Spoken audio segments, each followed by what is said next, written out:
നമസ്കാരം. മുഖ്യമന്ത്രിയുടെ മരുമകൻ മുഹമ്മദ് റിയാസും മുഖ്യമന്ത്രിയുടെ മകൾ വീണയുമൊക്കെ എപ്പോഴും കഴിഞ്ഞ കുറച്ച് നാളുകളായി നമ്മുടെ പൊതുസമൂഹത്തിൽ ഇങ്ങനെ നിറഞ്ഞു നിൽക്കുന്നുണ്ട്. മുഖ്യമന്ത്രി കാണിക്കുന്നതും കാണിച്ചു കൂട്ടുന്നതുമൊക്കെ നമുക്ക് മനസ്സിലാക്കാൻ കഴിയും. എന്നാൽ മുഖ്യമന്ത്രിയുടെ മകളും മുഖ്യമന്ത്രിയുടെ മരുമകനും ആരുടെ പിൻബലത്തിലാണ് ഇതൊക്കെ ചെയ്യുന്നത് എന്ന് ചോദിച്ചാൽ അത് നമുക്ക് മനസ്സിലാക്കാൻ കഴിയുന്നത് ഒന്നേ ഉള്ളൂ, അത് മുഖ്യമന്ത്രിയുടെ മരുമകനായതുകൊണ്ട് ചെയ്യുന്നു, മകളായതുകൊണ്ട് ചെയ്യുന്നുവെന്ന്. പണ്ട് പലപ്പോഴും മക്കൾ രാഷ്ട്രീയത്തെ ഇത്രത്തോളം വേർതിരുന്ന ഒരു പ്രസ്ഥാനം വേറെ ഇല്ലായിരുന്നു. CPM-നെ പോലെ അന്നത്തെ മുഖ്യമന്ത്രി പഴയ മുഖ്യമന്ത്രിയായിരുന്ന കെ കരുണാകരൻ്റെ മകനോടും മകളോടും ചെറുമക്കളോടുമൊക്കെ കാട്ടിയ ഒരു വാത്സല്യം നമ്മൾ കണ്ടതുമാണ്. അന്ന് പക്ഷേ കേരളത്തിൻ്റെ മുഖമായിരുന്ന CPM-ന്റെ പല നേതാക്കളും, പിണറായി വിജയൻ അടക്കമുള്ള പല നേതാക്കളും ഈ കെ കരുണാകരനെതിരെയും കെ മുരളീധരനെതിരെയും ഒപ്പം തന്നെ ഈ പത്മജ വേണുഗോപാലിനെതിരെയും അവരുടെ മക്കൾക്കെതിരെയുമൊക്കെ വളരെ നിശ്ചിതമായിട്ടുള്ള വിമർശനങ്ങൾ ഉന്നയിച്ചതാണ്. പക്ഷേ എന്തായാലും കെ കരുണാകരൻ്റെ മരുമക്കളാരും കയറി സൂപ്പർ മുഖ്യമന്ത്രി ആയില്ല എന്നുള്ളതാണ് ഏറ്റവും വലിയ പ്രത്യേകത. പക്ഷേ ഇവിടെ അത്തരത്തിൽ സൂപ്പർ മുഖ്യമന്ത്രി ആകുന്നുണ്ട് മുഹമ്മദ് റിയാസ് എന്നുള്ളതാണ്. കാരണം ഇവിടെ ഇപ്പോൾ മന്ത്രി മുഹമ്മദ് റിയാസ് മുഖ്യമന്ത്രിയുടെ മരുമകൻ എന്ന നിലയിൽ ഒരു സൂപ്പർ മുഖ്യമന്ത്രി ചമയുന്നു എന്നുള്ള ഒരു വാർത്ത വരുന്നു.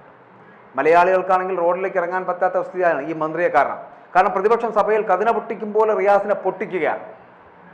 കഴിഞ്ഞ മന്ത്രിസഭയിൽ മികച്ച പ്രവർത്തനം നടത്തിയവരെ മാറ്റിയത് ഈ മുഖ്യമന്ത്രിയുടെ മരുമകനെ മന്ത്രിയാക്കാനായിരുന്നു എന്നുള്ള വിമർശനം അടക്കം വരുന്നുണ്ട്. അത് പല ജില്ലകളിൽ, ഇപ്പോൾ പത്തനംതിട്ട ജില്ലയിലെ പന്തളം ഏരിയ കമ്മിറ്റിയിൽ ഉയർന്നു വന്ന ഇതാണ്. SFIക്ക് പിന്നാലെ DYFIയും പാർട്ടിക്ക് ഗുണമൊന്നും ചെയ്യുന്നില്ല എന്നുള്ള അർത്ഥത്തിലായിരുന്നു ഈ 4 ജില്ലകൾ ഉൾപ്പെട്ടുള്ള കൊല്ലം മേഖലാ യോഗത്തിൽ സംസ്ഥാന സെക്രട്ടറി ഗോവിന്ദൻ്റെ പരാമർശവും. DYFIക്ക് ചെറുപ്പക്കാരെ ആകർഷിക്കാനാകുന്നില്ല എന്നും പൊതിച്ചോറിൽ രാഷ്ട്രീയം ഒതുങ്ങിയെന്നുമൊക്കെ പാർട്ടി സംസ്ഥാന സെക്രട്ടറി വരെ കുറ്റപ്പെടുത്തി. എന്നാൽ ഇപ്പോൾ റോഡുകളുടെ ശോചനീയാവസ്ഥയിൽ എന്തെങ്കിലും ഒരു വിശദീകരണം പറയണ്ടേ ഈ മന്ത്രി മുഹമ്മദ് റിയാസ്? ഇപ്പോൾ പറയാനെത്തി.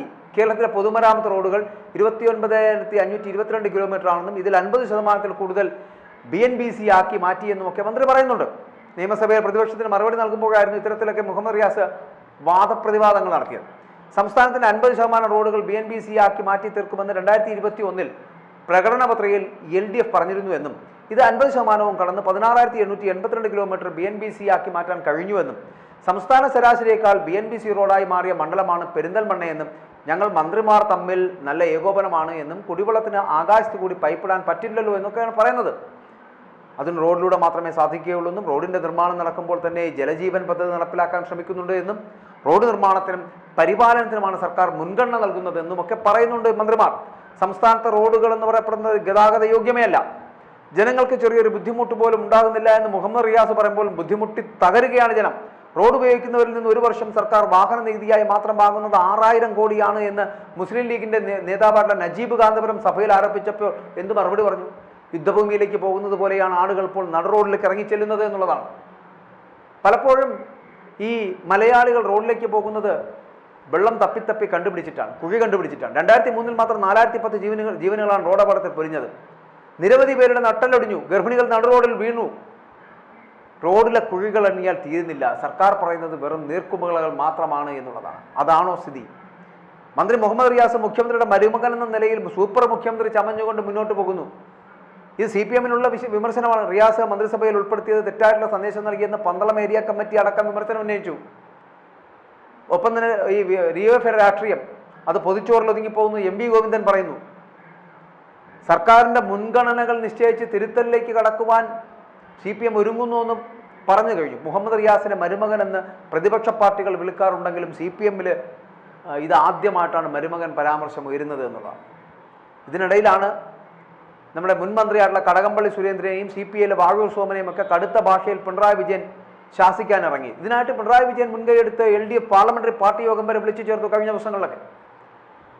നിയമസഭയിലെ ടൂറിസം വനം വകുപ്പുകൾക്കെതിരെ രൂക്ഷമായിട്ടുള്ള വിമർശനം ഉന്നയിച്ചതിനാണ് പിണറായി വിജയൻ പ്രകോപിതനായത്. അപ്പോൾ മരുമകനെ തൊട്ടുകളിച്ചു എന്നുള്ളതാണ്. ആക്കുളം കായൽ പുനരുജ്ജീവന പദ്ധതിയും മറ്റു പല ടൂറിസം പദ്ധതികളുമായി ബന്ധപ്പെട്ടിട്ട് മുഖ്യമന്ത്രിയുടെ മരുമകനായിട്ടുള്ള മുഹമ്മദ് റിയാസുമായിട്ട് കടകംപള്ളി സുരേന്ദ്രൻ അസ്വാരസ്യത്തിലേർപ്പെടാറുണ്ട്. പലപ്പോഴും പലതവണ ഇരുവരും ഒളിഞ്ഞും തെളിഞ്ഞുമൊക്കെ ഏറ്റുമുട്ടുകയും ചെയ്തിട്ടുണ്ട്.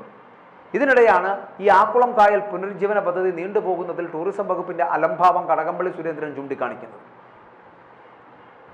മാത്രമല്ല കടകംപള്ളി കൂടാതെ CPIയുടെ MLA ആയിട്ടുള്ള വാഴൂർ സോമനും അപ്പുറം തന്നെ സർക്കാരിനെതിരെ രംഗത്ത് വന്നു. കടകംപള്ളി മന്ത്രി PA മുഹമ്മദ് റിയാസിനെ ഉന്നമിട്ടപ്പോൾ വാഴൂർ സോമന്റെ ലക്ഷ്യമെന്ന് പറയപ്പെടുന്ന NCPയുടെ മന്ത്രിയായിട്ടുള്ള AK ശശീന്ദ്രനായിരുന്നു. അതായത് വനം വകുപ്പ് ഉദ്യോഗസ്ഥരെ കൊണ്ട് വനാതിർത്തിയിലുള്ളവർക്ക് ജീവിക്കാൻ കഴിയാത്ത സാഹചര്യമാണ് എന്നാണ് വാഴൂർ സോമൻ തുറന്നടിച്ചത്. ഇതാണ് പിണറായിയെ പ്രകോപിപ്പിച്ചത്. മരുമകനെ തൊട്ടുകളിച്ചു. MLA-മാർ എന്തെന്ന് വെച്ചാൽ തങ്ങളുടെ മണ്ഡലത്തിലെ ജനകീയ പ്രശ്നങ്ങൾ ഉന്നയിക്കുന്നത് തുടർന്നാൽ അത് സർക്കാരിനെ പ്രതിക്കൂട്ടിലാക്കുമെന്നാണ് പിണറായി വിജയന്റെ ഭയം. ഈ പ്രവണത മുളയിൽ തന്നെ നുള്ളിയില്ല എങ്കിൽ മറ്റുള്ള MLA-മാരും ധൈര്യം ആർജിച്ച് വീണ്ടും രംഗത്ത് വരുമെന്ന് ഭയന്നുകൊണ്ട്, അത് ബോധ്യമായതുകൊണ്ടാണ് LDF പാർലമെന്ററി പാർട്ടി യോഗം പെട്ടെന്ന് വിളിച്ചു ചേർത്തുകൊണ്ട് ഈ 2 പ്രസംഗങ്ങളും ചർച്ച ചെയ്യാൻ വേണ്ടിയിട്ട് പിണറായി വിജയൻ തയ്യാറായതും പിണറായി വിജയനെ പ്രേരിപ്പിച്ചത്. ഈ 2 പ്രസംഗങ്ങളും ചർച്ച ചെയ്യാൻ വേണ്ടി മുഖ്യമന്ത്രി വിളിച്ച യോഗമാണ് ഇതെന്ന് റിപ്പോർട്ടുകൾ തന്നെ പറയുന്നുണ്ട്. യോഗത്തിൽ മുഖ്യമന്ത്രി 2 പേരുടെയും ഈ പ്രസംഗങ്ങൾ വായിച്ചു കേൾപ്പിക്കുകയും ഈ 2 MLA-മാരെയും പരിണിതപ്രജ്ഞരെന്ന് പുകഴ്ത്തിയ ശേഷമാണ് ഇവരിൽ നിന്ന് ഈ നടപടി പ്രതീക്ഷിച്ചിരുന്നില്ല എന്ന് അദ്ദേഹം പറഞ്ഞത്. ഇനി അഥവാ ഏതെങ്കിലും തരത്തിലുള്ള വിമർശനങ്ങളോ പരാതികളോ അതൊക്കെ ഉണ്ടെങ്കിൽ അത് മന്ത്രിമാരോട് നേരിട്ട് പറയുന്നതിൽ തെറ്റില്ല എന്നാണ് മുഖ്യമന്ത്രിയുടെ വാദം. ഇതൊന്നും നിയമസഭയിൽ പൊതുചർച്ചയ്ക്ക് വിധേയമാക്കുന്നത് ഒരു ശരിയായ നടപടിയല്ല എന്നാണ് അദ്ദേഹം പറയുന്നത്. സഭയിലെ പ്രസംഗങ്ങളിൽ ആ ജാഗ്രത പാലിച്ചേ തീരുമെന്നും ഈ 2 പേർ പ്രസംഗിച്ചത് കാണുമ്പോൾ എന്തുകൊണ്ട് തങ്ങൾക്കും ആയിക്കൂടാ എന്ന് മറ്റുള്ളവർക്കും കൂടി തോന്നിയേക്കാം എന്നുകൂടി മുഖ്യമന്ത്രിക്ക് തോന്നുന്നുണ്ട്. അതുകൊണ്ട് കൂടിയാണ് ഈ യോഗം വിളിച്ച് ഇക്കാര്യം വ്യക്തമാക്കുന്നത് എന്ന് പിണറായി വിജയൻ പറഞ്ഞതായിട്ട് റിപ്പോർട്ടുകളുണ്ട്. ലോക്സഭാ തെരഞ്ഞെടുപ്പിൽ LDF-നേറ്റ വമ്പൻ തിരിച്ചടിയെ തുടർന്ന് BJP ഉൾപ്പെടെ പ്രതിപക്ഷം കൂടുതൽ ആവേശത്തിലായ സാഹചര്യത്തിൽ കൂടുതൽ ശ്രദ്ധയും ജാഗ്രതയും ഓരോ MLA-യും പുലർത്തണമെന്ന് മുഖ്യമന്ത്രി ഈ MLA-മാരോടൊക്കെ ആവശ്യപ്പെട്ടുകൊണ്ടിരിക്കുകയാണ്. LDF-ന്റെ പാർലമെന്ററി പാർട്ടി യോഗത്തിൽ മുഖ്യമന്ത്രി മാത്രമാണ് പ്രസംഗിച്ചതും. കാരണം പെട്ടെന്ന് വിളിച്ചു ചേർത്താണല്ലോ. കടകംപള്ളി സുരേന്ദ്രൻ യോഗത്തിനെത്തിയിരുന്നില്ല, അത് വേറെ കാര്യം. തിരുവനന്തപുരം കോർപ്പറേഷനെതിരെയും മുൻമന്ത്രിയും കഴക്കൂട്ടം MLA-മായിട്ടുള്ള കടകംപള്ളി സുരേന്ദ്രൻ പലതവണ രംഗത്ത് വന്നു. മേയറെ വേദിയിലിരുത്തിക്കൊണ്ട് തന്നെ കടകംപള്ളി സുരേന്ദ്രൻ നടത്തിയ കടുത്ത വിമർശനങ്ങൾ അത് തിരുവനന്തപുരം കോർപ്പറേഷന്റെ പ്രവർത്തനത്തിന്റെ പ്രോഗ്രസ് കാർഡാണ് എന്ന് തന്നെ പറയുന്ന തരത്തിലേക്ക് വേണമെങ്കിൽ വാദിക്കേണ്ടി വരും. നഗരത്തിന്റെ പല ഭാഗത്തും യാത്ര തന്നെ അസാധ്യമാക്കിക്കൊണ്ട് വിവിധ തരത്തിലുള്ള വികസന പദ്ധതികളുടെ ഭാഗമായിട്ട് റോഡുകളെല്ലാം മുറിച്ചിട്ടിരിക്കുന്നു. വർഷങ്ങളായിട്ട് യാത്രാ സൗകര്യം നിഷേധിക്കപ്പെട്ട ജനങ്ങൾ നഗരത്തിൽ താമസിക്കുന്നു. പൊട്ടിപ്പൊളിഞ്ഞു കിടക്കുന്ന റോഡുകൾ സഞ്ചാരയോഗ്യമാക്കേണ്ടതുണ്ട് എന്ന് പറയപ്പെടുന്നു.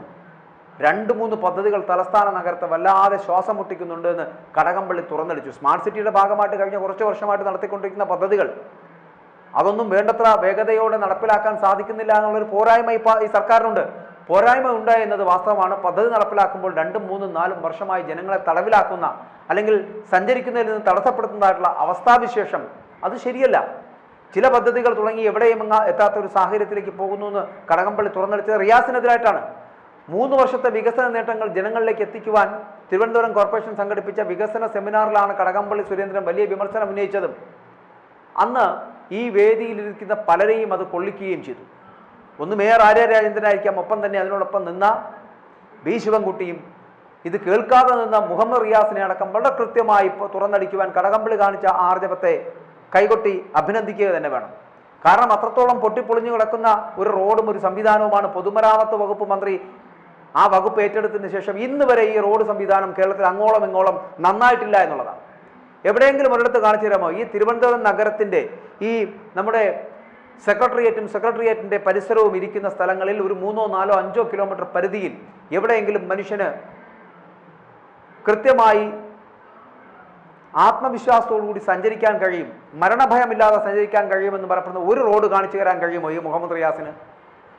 മുഹമ്മദ് റിയാസ് വലിയ വാദങ്ങളൊക്കെ പറയും. 2021 കയറിയപ്പോൾ ഒരു വർഷം കൊണ്ട് തന്നെ ഈ റോഡുകളെല്ലാം പണി പൂർത്തിയാക്കി തുറന്നു കൊടുക്കുന്ന തരത്തിലേക്ക് എത്തപ്പെടുമെന്നൊക്കെ വലിയ വായിൽ വാഗ്ദാനങ്ങളൊക്കെ നൽകിയ ആളാണ്. 2 വർഷം കഴിഞ്ഞു, 3ാമത്തെ വർഷം തീരാൻ പോകുന്നു.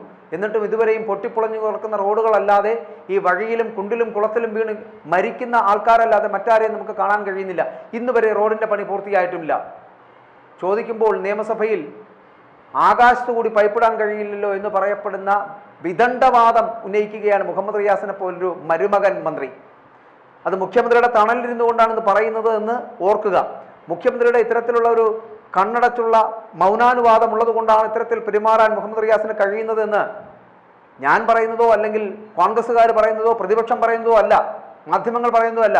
സ്വന്തം പാർട്ടിക്കാർ CPM-കാർ തന്നെ പറയുന്നതാണ് മുഹമ്മദ് റിയാസ് സൂപ്പർ മുഖ്യമന്ത്രി ചമയുന്നു എന്ന്. പത്തനംതിട്ടയിലൊക്കെ ഒന്ന് പോയി നോക്കിയാൽ കൊള്ളാം. അവർ പറഞ്ഞു തരും എന്താണ് അവിടുത്തെ മുഹമ്മദ് റിയാസിനെ കുറിച്ച് അവരുടെയൊക്കെ ഒരു ധാരണ എന്താണെന്ന് അവിടെ ചെന്ന് അന്വേഷിച്ചാൽ അവർ പറഞ്ഞു തരും. അതുകൊണ്ട് ആദ്യം സ്വന്തം പാർട്ടിക്കാരെ വിശ്വാസത്തിലെടുത്ത് അവർ പറയുന്നതെങ്കിലും മനസ്സിലാക്കാൻ ശ്രമിക്കൂ. മുഹമ്മദ് റിയാസ് മുഖ്യമന്ത്രിയാകണ്ട. മുഹമ്മദ് റിയാസ് പൊതുമരാമത്ത് മന്ത്രിയായിരുന്നു കൊണ്ട് ആ റോഡിന്റെ പണിയെങ്കിലും കൃത്യമായി നടപ്പിലാക്കി ജനങ്ങളോട് അവർക്ക് നൽകിയ വാഗ്ദാനമെങ്കിലും പാലിക്കാൻ ശ്രമിക്കൂ. മുഖ്യമന്ത്രി എന്തായാലും അമ്മാവനുണ്ടല്ലോ, മരുമകൻ പൊതുമരാമത്ത് മന്ത്രിയായിരിക്കൂ, മുഖ്യമന്ത്രിയാകാൻ ശ്രമിക്കണ്ട.